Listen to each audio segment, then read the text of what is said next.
अस्सलाम वालेकुम वरहमतुल्लाहि वबरकातुहू। मोहतरम नाज़रीन करام और सामीन करام, उम्मीद है आप खैरियत से होंगे। अल्लाह ताला से दुआ है कि आप सेहत की बेहतरीन हालत में हो, आपके औक़ात, आपकी ज़िंदगी, आपकी मसरूफ़ियात ठीक गुज़र रही हो। आज हम गुफ्तगू करेंगे कहानी का पस मंज़र कि कहानी किन पस मंज़र के बाद वजूद में आता है, और कहानी के अज्जा पर आज हम गुफ्तगू करेंगे। ये दो चीज़ें कि कहानी का पस मंज़र और कहानी के अज्जा, इसकी तफसील और इसकी तशरीह तो मुख्तलिफ़ औक़ात में होती रहेगी, लेकिन आज मैं तारुफ़न ये वीडियो बना रहा हूँ।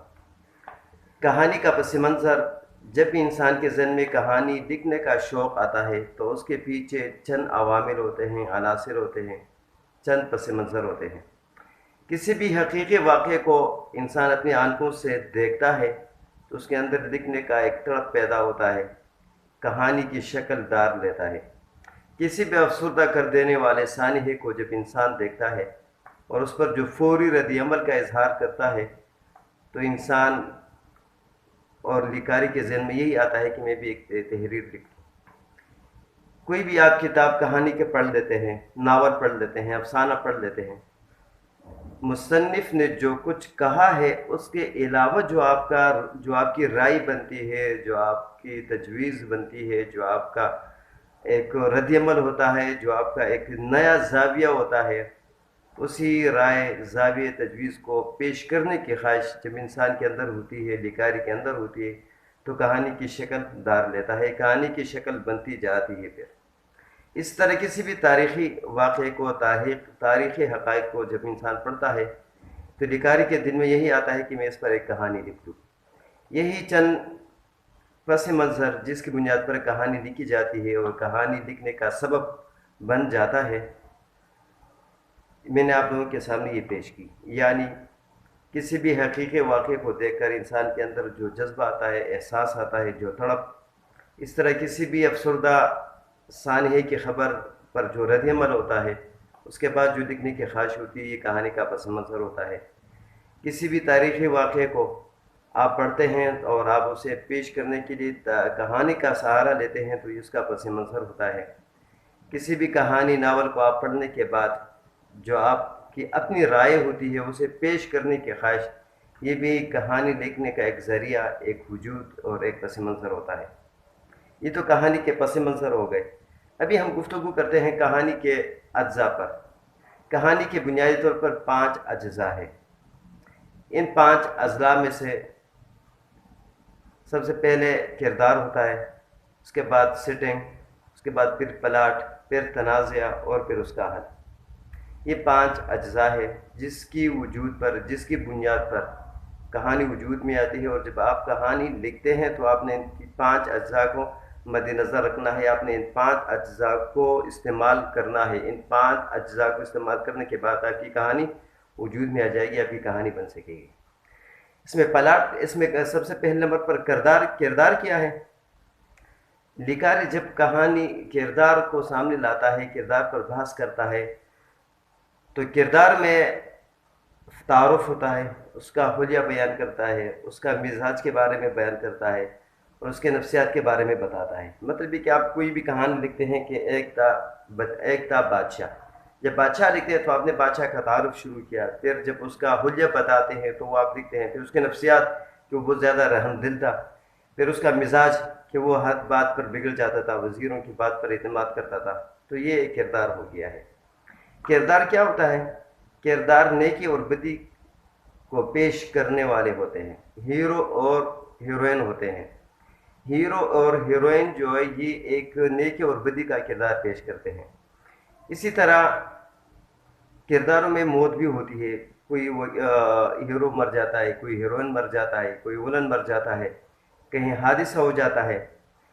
तो ये किरदार कहानी में इसलिए होती है ताकि ये एक ज़िंदा कहानी लगे इंसान को।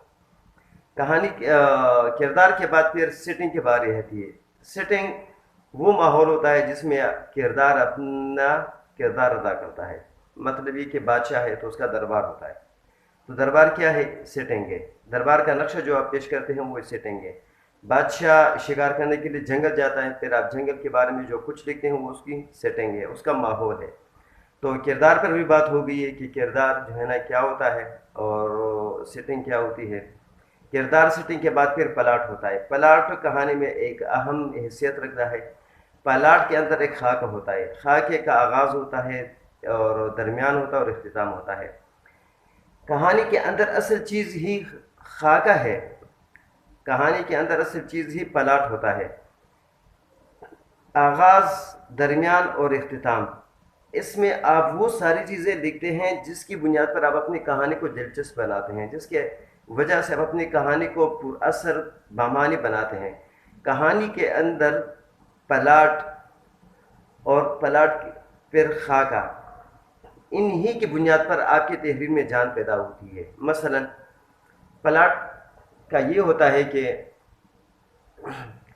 آپ کسی بھی ایک ایسے ماحول کو ایسے دلکش انداز میں پیش کرتے ہیں کہ پڑھنے والے کو لگے کہ گویا میں خود چل رہا ہوں. جیسے کہ بادشاہ شکار کرنے کے لیے جنگل کے اندر جو ہی آگے بڑھتا جاتا ہے تو مختلف جانور کی آوازیں اسے سنائی دیتی ہے. تو یہ کیا ہے؟ یہ وہ سسپنس ہے، یہ وہ دلکشی، یہ وہ تحریر کو جاندار کرنے والا پلاٹ ہوتا ہے. تو پلاٹ کے اندر ہی جان ہوتی ہے کہانی کی. پلاٹ ہی کی وجہ سے اور خاکہ ہی کی وجہ سے آپ کی تحریر کا انسان پر اثر ہوتا ہے، پڑھنے والے پر اثر ہوتا ہے. اور یہی وہ جگہ ہوتی ہے کہانی کے اندر پلاٹ.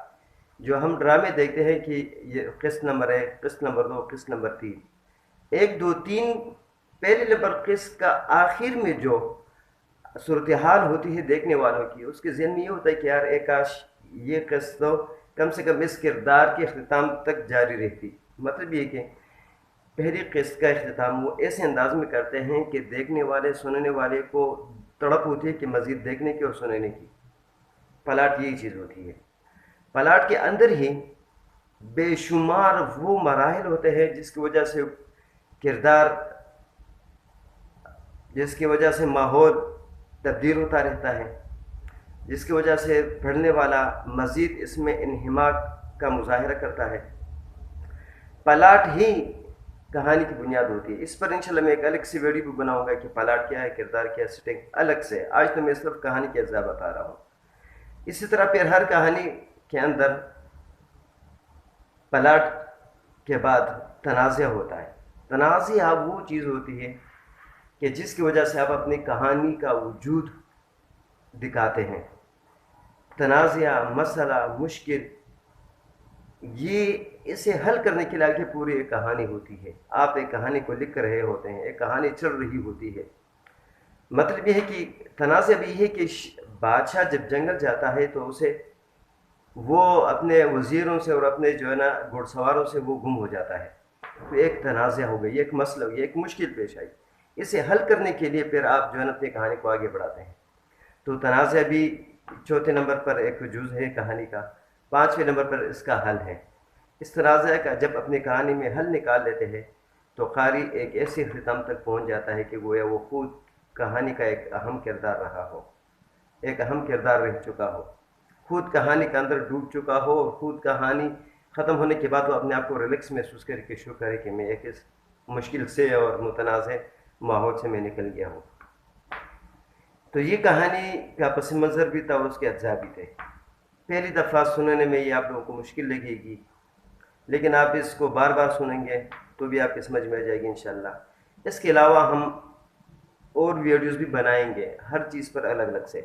پس منظر سے انسان کس طرح اثر لیتا ہے، کہانی کے ہر جز پر ہم الگ سی 5، 6، 7 منٹ کی ویڈیو بنائیں گے کہ پلاٹ کھل کر ہمارے سامنے آ جائے، کھل کر ہم سمجھ سکیں اس کو، سیٹنگ کو ہم سمجھ سکیں، تنازع، متنازع، مسئلہ، مشکل اور حل کو بھی ہم پھر الگ سے گفتگو کریں گے انشاءاللہ.